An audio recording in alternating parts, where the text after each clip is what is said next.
Allez, c'est Kublai. Alors là, je me suis perdu dans les ruelles de Bangkok en Thaïlande. J'avais oublié à quel point il y avait du bruit dehors. Donc là, j'espère avoir trouvé une ruelle qui m'a l'air pas trop bruyante pour que je puisse faire cette vidéo enfin. Ça fait plusieurs fois que je m'y reprends là. Ça va, ça devrait pas être plus bruyant que ça normalement. Ouais, donc je suis à Bangkok en Thaïlande et je suis là pour un moment. Je suis là pour tout l'hiver en fait. Pour tout l'hiver. Alors je vais peut-être pas rester à Bangkok éternellement, mais une semaine ou deux, peut-être plus, je sais pas, on va voir. Après on bougera au bord de mer, on verra. Mais pour le moment, voilà, j'avais envie de retrouver Bangkok, ville que je connais bien, retrouver un petit peu cette atmosphère. Et aujourd'hui dans cette vidéo, je vais parler du sujet suivant. Je vais parler du fait de voir les pays comme des Airbnb et de voir les gouverneurs comme tes serviteurs. Je sais, ça rime et c'est fait exprès. Les pays sont des Airbnb et les gouverneurs sont tes serviteurs. Et ça va être un petit peu un coup de gueule, tu vois, envers les mecs qui ont cette mentalité d'esclave. Je crois qu'il n'y a pas d'autre... Ouais, pour moi, c'est vraiment des esclaves qui pensent comme ça. La mentalité d'esclave soumis, docile, qui croit que... parce que tu es né quelque part, ou parce que tu habites quelque part, ou parce que tu as tel passeport, ou parce que tu as telle langue, ou parce que tu as tel sang même, tu dois quelque chose à un pays, à un gouvernement, à je sais pas, un leader, un président, etc.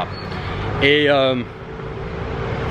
moi, je sais pas, j'ai pas ce, comment dire, je ressens pas, tu vois, ce besoin de me rendre esclave de quelqu'un, d'un pays, etc. Je vois en fait les pays, des pays en fait comme des opportunités, comme des endroits où il fait bon vivre. Pendant longtemps, moi j'ai aimé vivre en Russie parce que c'était un pays qui offrait des avantages et des inconvénients, mais qui avait qui offrait un package, un compromis pas trop mal. Là, avec ce que c'est en train de devenir, c'est plus du tout ma tasse de thé, c'est la société, ce qu'elle est en train de devenir, les perspectives, etc. Et c'est pas grave, tu vois, je change de pays, c'est pas grave, tu vois. Là, par exemple, l'hiver, je vais le passer en Thaïlande. Et puis ensuite, soit je déciderai de m'installer ici.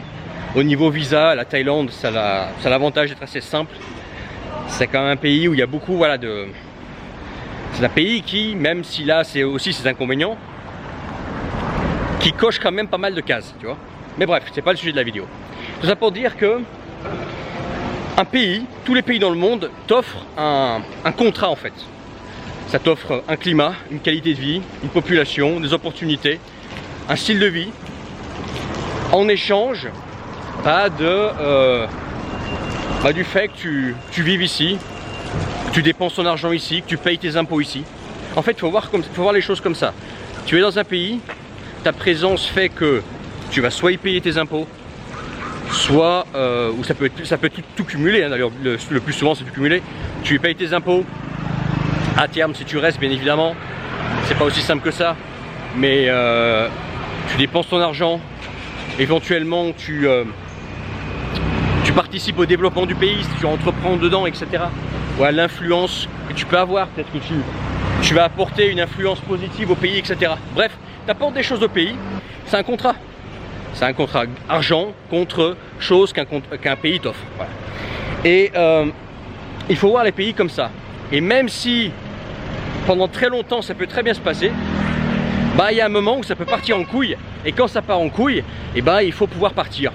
Et d'ailleurs, par exemple, quand je parlais pendant des années de Russie, je disais toujours attention les gars, venez en Russie, oui, en ce moment il est fait bon vivre, etc. Mais venez sous certaines conditions. Ne misez pas tout dans ce pays-là, ayez toujours, soyez multi-pays dans votre structuration. Et surtout, ayez toujours un plan B. Ayez toujours une porte de sortie. Pour que vous puissiez vous tailler si jamais ça part en vrille. Même si tout va bien, même si les perspectives c'est bonne, tu sais jamais finalement demain comment ça peut changer. Même si tu crois que ça ne change pas, il faut toujours garder l'opportunité de partir.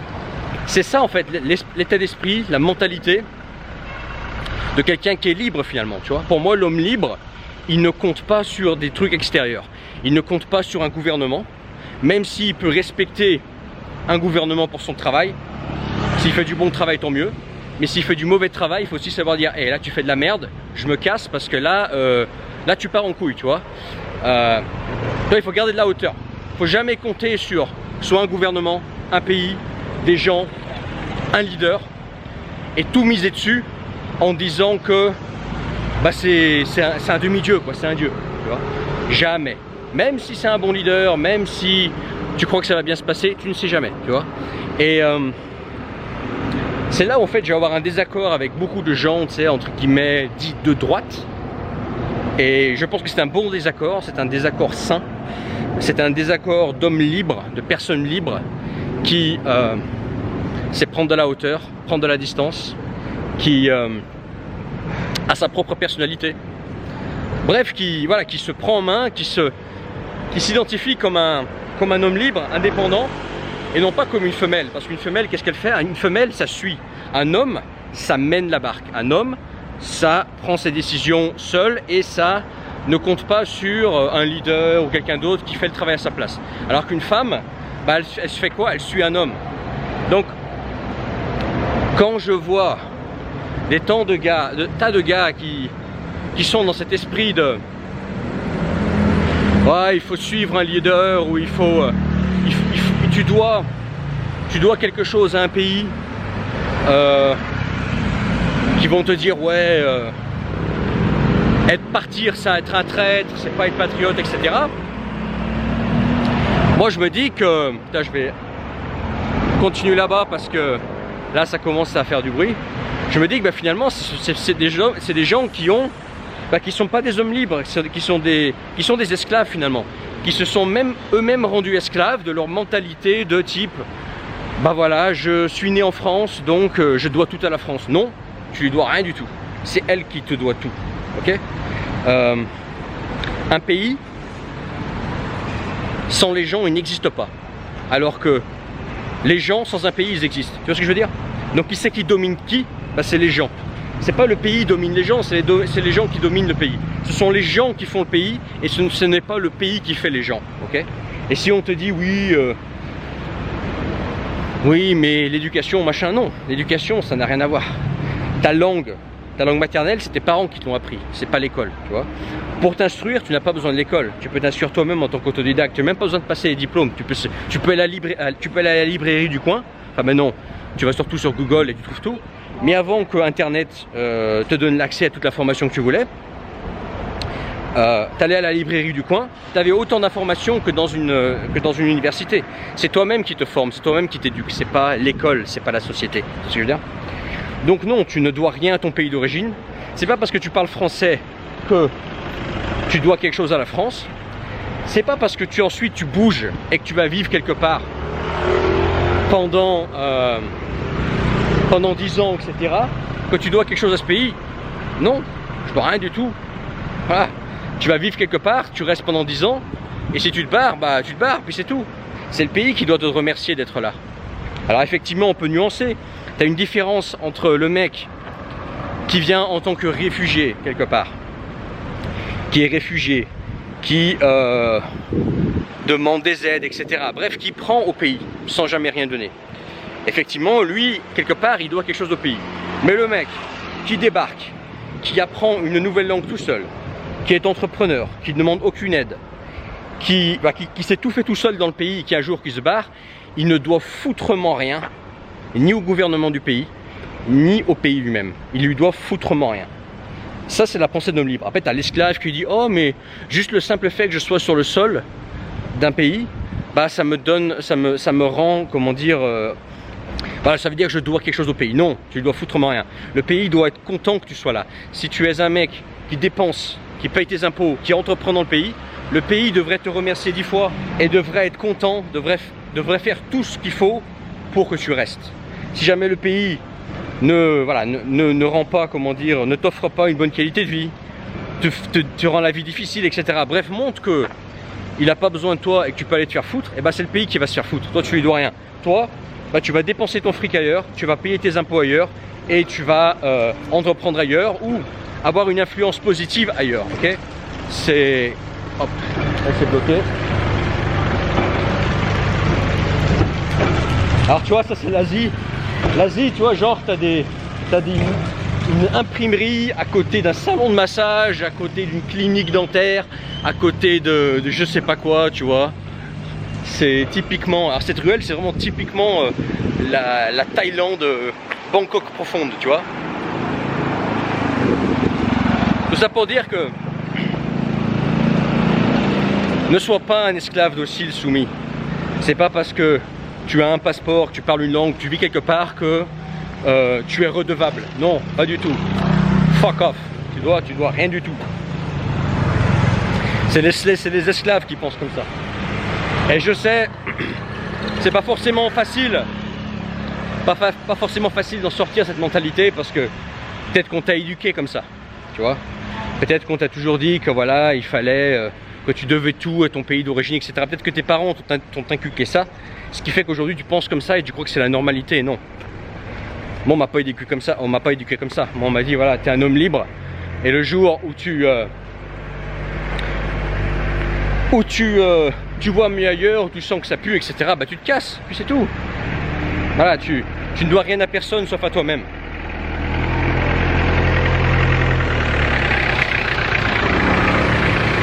Tu dois rien à personne sauf à toi-même. Dis-moi dans les commentaires ce que tu en penses. Est-ce que toi tu es un homme libre? Et est-ce que tu vois les pays comme des Airbnb géants? Et est-ce que les gouverneurs de ces pays ou les régions de ces pays sont tes serviteurs? Ou est-ce que toi tu es un esclave docile soumis qui pense que parce que tu es né quelque part, parce que tu vis quelque part, parce que tu parles une langue, parce que tu as des origines, tu es redevable? Voilà. Dis-moi dans les commentaires ce que toi tu es, comment tu te définis. Moi je suis redevable à moi-même uniquement, c'est tout. Pas un gouvernement, pas un pays, rien, tu vois. Je suis pas un esclave. Et c'est aussi ce qui fait en fait que j'ai la vie que j'ai aujourd'hui. Hein. C'est une composante de ma liberté. Tu vois, la liberté géographique, on pourrait la définir par une forme de business, travailler sur internet, les langues, etc. Tout ça c'est vrai. Les langues c'est important, pouvoir travailler à distance depuis un ordi par exemple c'est important. C'est des choses qui sont importantes. Mais il y a aussi, dans la liberté géographique, dans le fait d'être un homme libre, il y a aussi une part de mentalité, une part d'état d'esprit à avoir. Et si tu as une mentalité d'esclave docile soumis, c'est-à-dire le mec qui croit qu'il est redevable, juste parce que voilà, son pays est d'origine ou quelqu'un, un gouvernement a décidé pour lui qu'il ferait quelque chose, bah tu seras jamais un homme libre, tu seras toujours soumis. Alors que l'homme libre, bah lui, il sait que le plus important dans sa vie, bah déjà c'est soi. Parce que si tu n'existes pas, en fait, le reste n'a pas de sens. Voilà. Et c'est tout con. Si tu n'existes pas, le reste n'a pas de sens. Voilà. Ça sert à quoi d'avoir un monde si toi tu n'es pas dedans? Ça sert à rien. Tu vois. Donc ta priorité c'est toi d'abord. Et ceux qui te diront je reste dans cette ruelle parce que là-bas autour c'est encore pire. Ceux qui te diront ouais t'es un égoïste de penser qu'à ta gueule, en fait les vrais égoïstes c'est eux. Parce que dans leur intérêt à eux, ils voudraient que toi tu penses différemment. Donc les vrais égoïstes sont eux. Parce que toi tu penses à toi pour toi, alors que eux, leur égoïsme, ils essayent de l'infliger. Ils veulent que tu penses différemment dans leur intérêt. Donc voilà, ils sont égoïstes et en plus ils essayent de te tirer vers eux. Bref, dis-moi dans les commentaires ce que tu en penses. Est-ce que tu es un homme libre et est-ce que tu vois les pays comme des Airbnb? Ou est-ce que tu es un esclave docile soumis et tu te sens redevable parce qu'on t'a mis dans ta tête depuis tout petit que tu étais redevable à ton pays d'origine, au pays d'accueil, je sais pas quoi, mon cul, mes couilles, etc. Dis-moi dans les commentaires.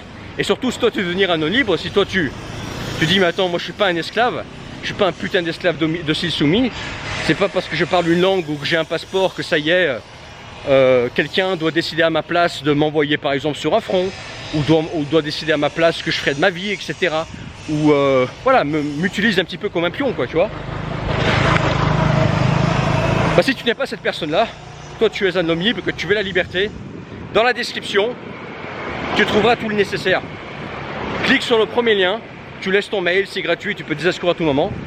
Mais si tu laisses ton mail dans mes contacts privés, bah, tu recevras de ma part les informations, les solutions qui permettront toi d'être un homme libre. Et c'est aussi une grande part d'état d'esprit. Surtout quand ça part en couille, ou quand tu sens qu'il faut partir, bah voilà. Faut pas qu'il y ait faut pas que ta mentalité te retienne. Faut que tu passes à l'action vite, comme j'ai fait moi, tu vois. Bon, je te laisse là-dessus. La prochaine vidéo, je pense que je vais la faire à l'intérieur ou dans un quartier un peu plus calme. Là, je suis voilà, dans un quartier. Voilà. Je suis perdu dans Bangkok aujourd'hui. Il fait super chaud. Laisse ton pouce bleu si tu as aimé cette vidéo.